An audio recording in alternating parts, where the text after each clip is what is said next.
Welcome to the DNA Advantage podcast, where you can learn facts about your DNA that can help you live a healthier, longer life, doing all the activities you dream of doing.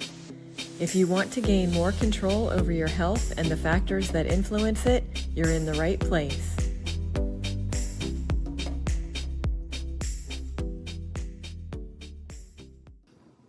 Hi.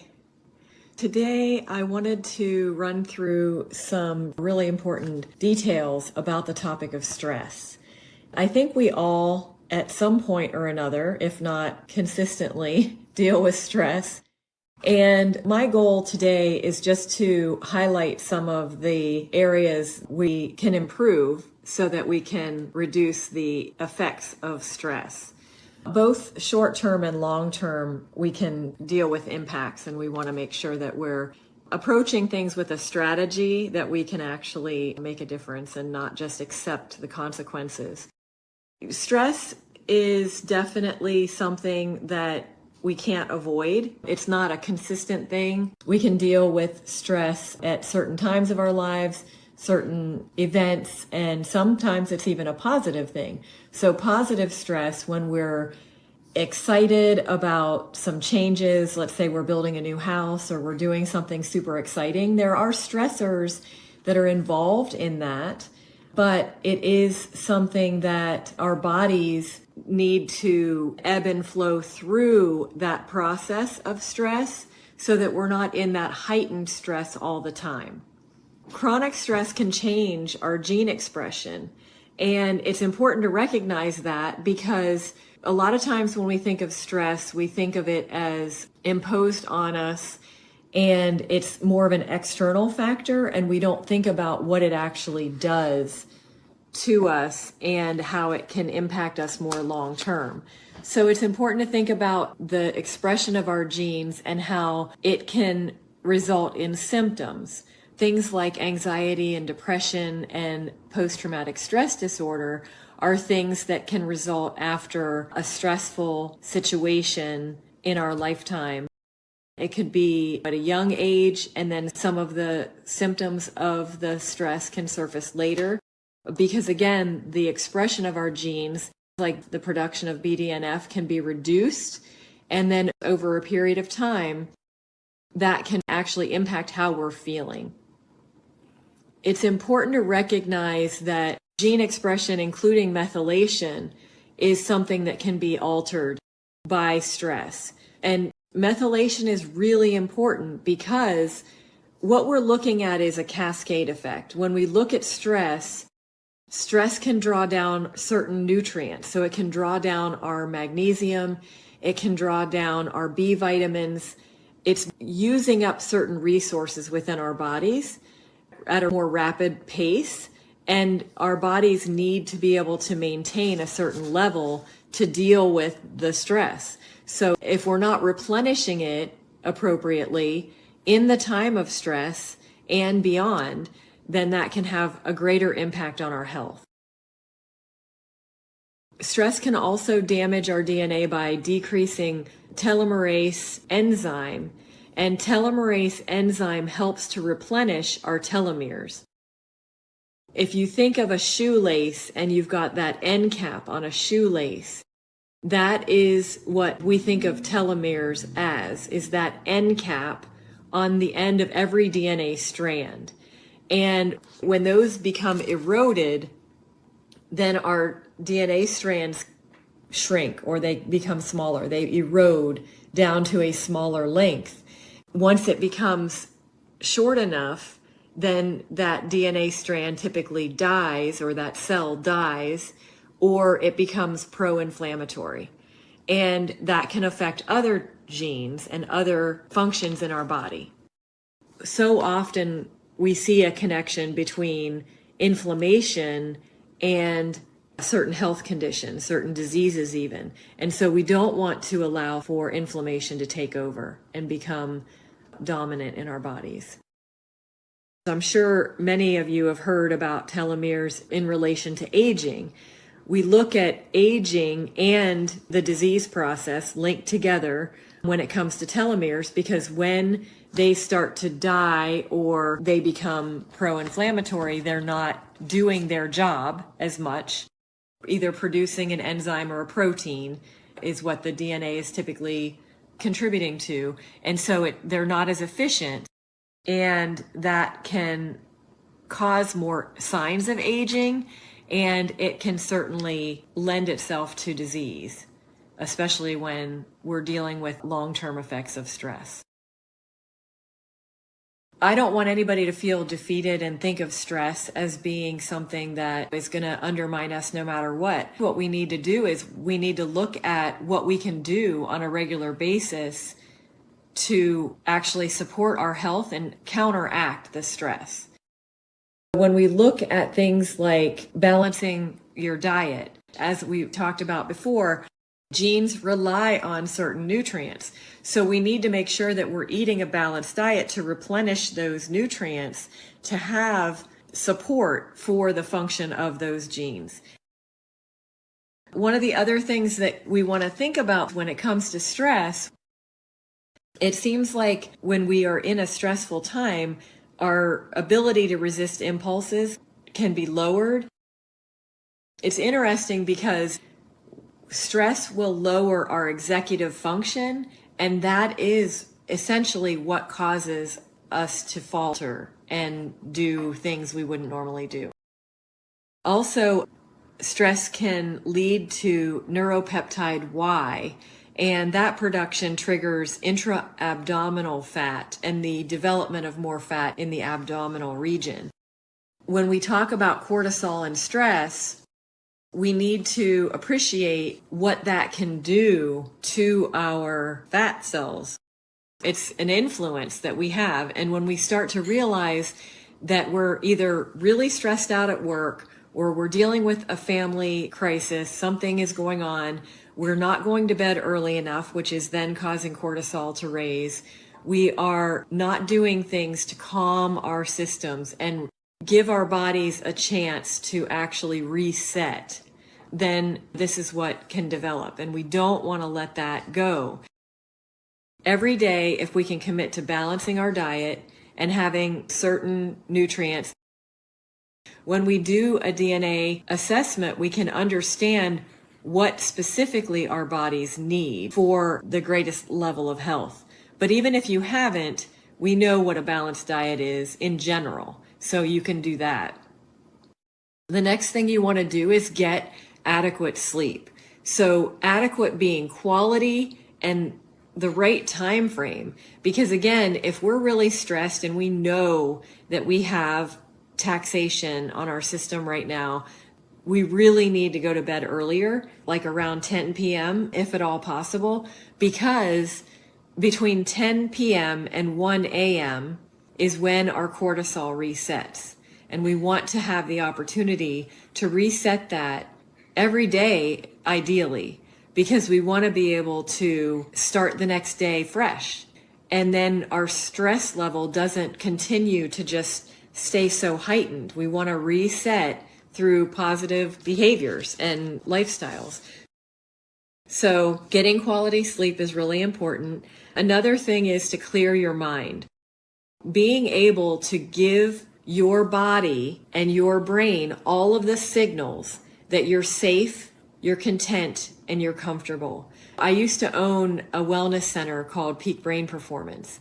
And one of the things I would always tell people is 20 minutes a day. If you can just give yourself 20 minutes a day to really focus on giving yourself the advantage of resetting for 20 minutes a day. And the time frame is important because your brain operates in cycles, and you want to be able to give enough time for your brain to recognize that it's no longer in peril, it's not at risk, there's nothing that's putting you in harm's way. And 20 minutes a day of either meditation or yoga or breathing techniques.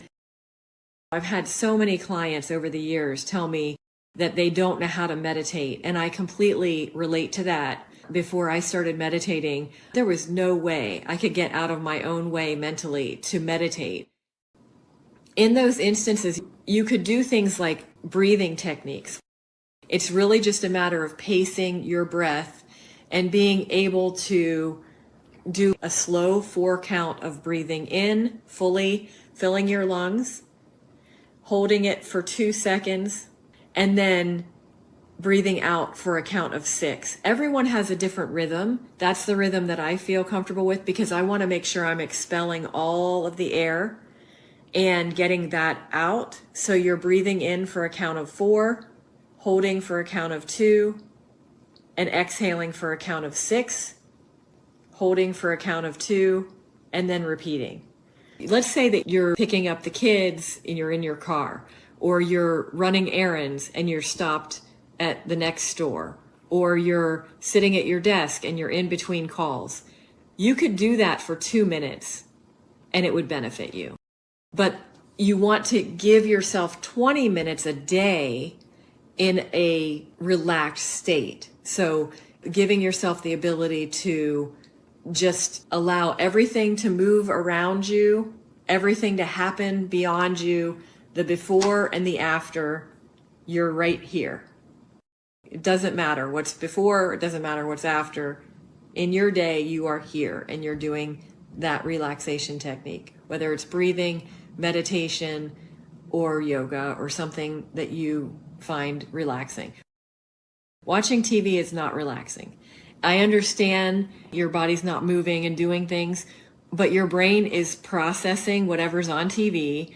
It's not relaxing. Video games, not relaxing. Your brain is still activated and it doesn't know necessarily the difference between observing and being active. So you have to appreciate that it is just allowing the world to pass by you for the moment. And then you can return to it when you're done. It's a skill, so you have to give yourself time to adapt and get used to it. It's super important. You don't want damage to your telomeres, DNA strands, and you don't want your methylation to be downregulated. We really, really need to do things like this. Another thing is to move your body.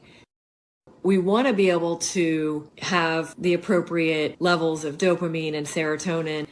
When you are moving your body, you are helping your body produce hormones and neurotransmitters, and you're staying in the flow of things, and you are releasing levels of cortisol. If you're moving in like marathon level moving, then that's different because that's actually causing some stress. We're talking about moving your body in the way of like yoga, Pilates. If you're looking at just any kind of exercise, not to an exhaustive level. It's actually going for long walks in nature, but walking at a pace that you are challenged by. Giving yourself some challenge, but not maxing out. That's the goal. And then limit caffeine. The reason for limiting caffeine is that it does affect our adrenaline and it does impact cortisol. So we don't want to be artificially stimulating what we feel we're getting too much of already through stress. So our body's producing adrenaline and producing cortisol naturally because of the stress at the moment. And we don't want caffeine to be a contributor and push us over the edge. So that is very important. Just to recap, we're looking at how stress can alter our gene expression. It can cause damage to our DNA. It can certainly cause inflammation. It can cause oxidative stress. It can create an environment within our bodies that can create that panicked effect because cortisol heightens everything. Even symptoms like anxiety and depression have been linked to chronic stress. The after effects from even a childhood situation, if we've had heightened stress for a long period of time, and then we remove ourselves from that situation, unfortunately, the effects can still linger. So we have to empower ourselves enough to say, here's where I'm going to influence it. Balance your diet, get quality sleep, clear your mind, move your body, and limit caffeine. Those are the 5 things you can do on a daily basis. If you think about it, the amount of time that you would be committing is 20 minutes a day to clear your mind. You need to move your body. So let's just say 20 minutes a day to do some exercise, go for a walk. You could clear your mind when you're going for a walk in nature if you really want to double up on it. But I think a lot of times we get distracted, or we take a friend and we're talking and we're not really clearing our mind. So just appreciate the value of each of these things. And then limiting caffeine doesn't take any time. Balancing your diet. If you're going to food prep and things like that, it can take some time, but it's important to do. And then getting quality sleep is not negotiable. Like, you have to do it. Hopefully 7 to 8 hours a night you can give yourself. What I've seen with people when they implement some of these strategies, it can take about 4 weeks to really start seeing an improvement. I've had some people within a week find that they have improvements. They have an improved mood, they sleep better, they feel more energy during the day. It's really worth trying. Whenever we have the opportunity to integrate something that's for our future and for our health, it's really worth it. And stick with it for 4 weeks and just document how you're feeling, what's working, what's not working. Make some adjustments. If you can't meditate, let's go to breathing techniques. If breathing techniques aren't working, then try meditation or yoga. But giving yourself the opportunity to do some different techniques and see what resonates with you. If you have any questions or any particular area you want to either discuss one-on-one, or you want me to speak about a particular topic, just comment below and let me know, and I'm happy to share. These are all big, important opportunities that we don't want to miss because it can make the difference. So thank you so much, and I hope you have a great rest of your week, and I look forward to talking to you later.